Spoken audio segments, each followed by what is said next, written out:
Before looking at the different viewpoints of abortion, first we must find out what exactly abortion is. Abortion is the ending of a pregnancy by removal or expulsion of an embryo or fetus before it can survive outside the uterus.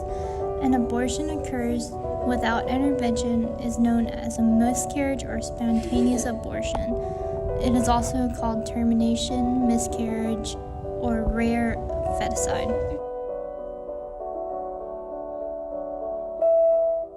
Okay, so abortion, we all hear about it in the news, but we really don't know kind of the different views of it in the United States. But generally, the older populations, generally Catholic people also, are very against abortion because they view it as murder or genocide.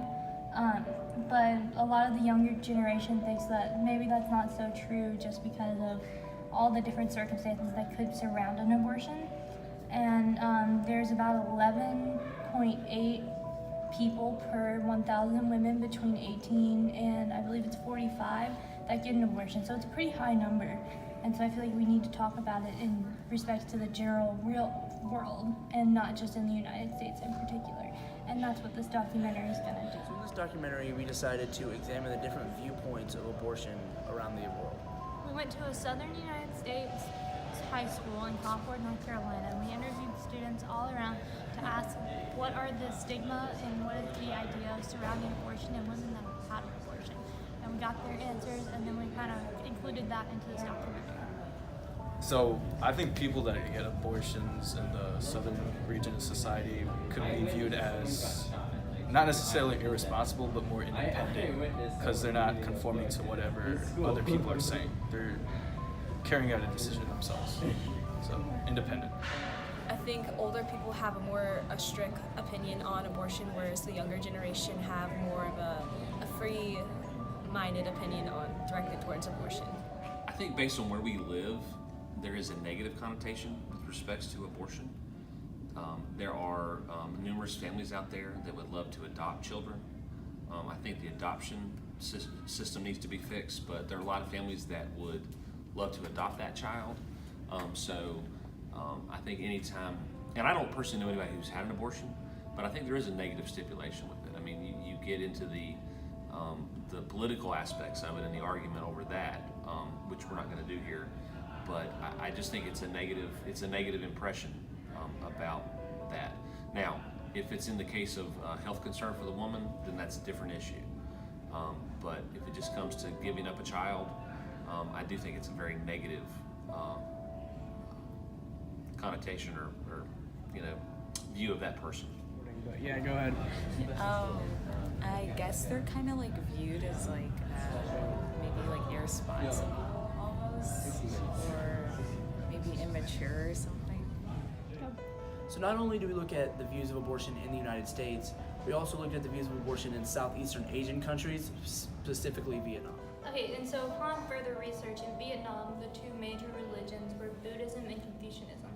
And so within the scriptures in each respective religion, it does say that abortions are bad, but because they're more focused on the self and they don't really want to get interested in and convoluted into other political issues, so they tend to just kind of stay to themselves and focus on the people rather than political issues that are happening within the country like abortion. So they don't really speak out against it, therefore, because as in the United States, Catholics and a lot of Christian people are the main people speaking out against it, and they're using their religion as a reason for that.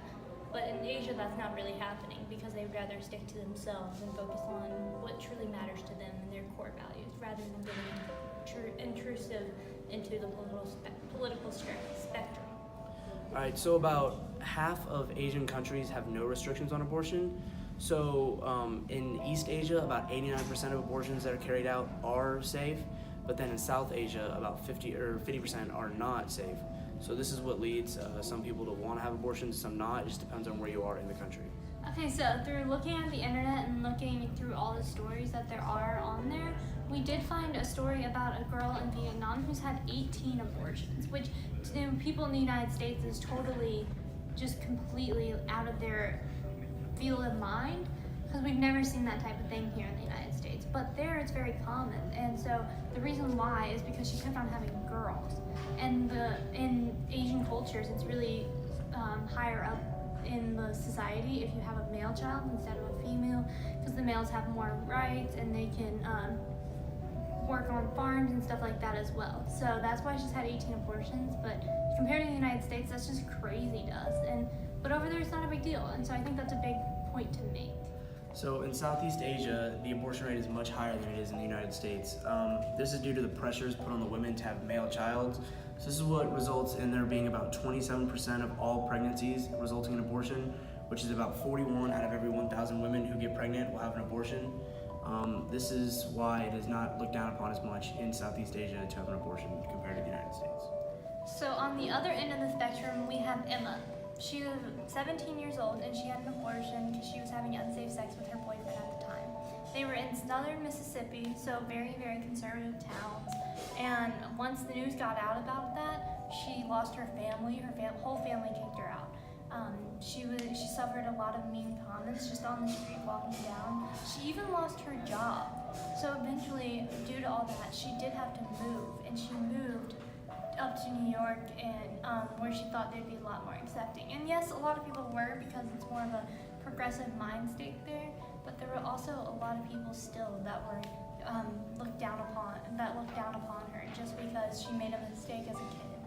So I think that's a really big important difference in the societies, where in Asia it's looked as just a thing of life, and here it's looked at as a grave mistake and just that you're an awful person. So loss, regret, shame, guilt are just some of the feelings that women have in the southern United States, primarily due to just how it's viewed in society as a whole. And in the South Asian and Southeastern Asian countries, that's just not very common. Like, they don't really feel those types of senses. It's just kind of, it happened, let's move on. But overall, what they do feel is a lot of relief in both Asia and in the United States. They just have a relief that everything's over and that's all going to be okay. And that they don't have to support a child in not necessarily the best circumstances.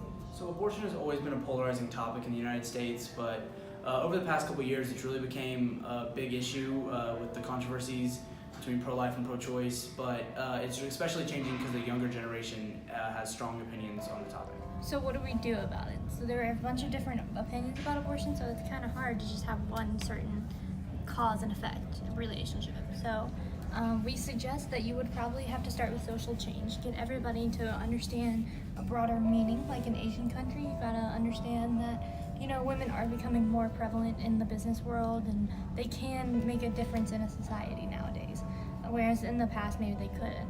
But in the United States, they just need a better understanding of what really abortion is, and they need to stop having the business convolute everything that they're thinking, and they just need to become educated as themselves and kind of open their mind to different possibilities, because that is, in the end, what the United States is meant to bring out. There are a bunch of different other options we can talk about.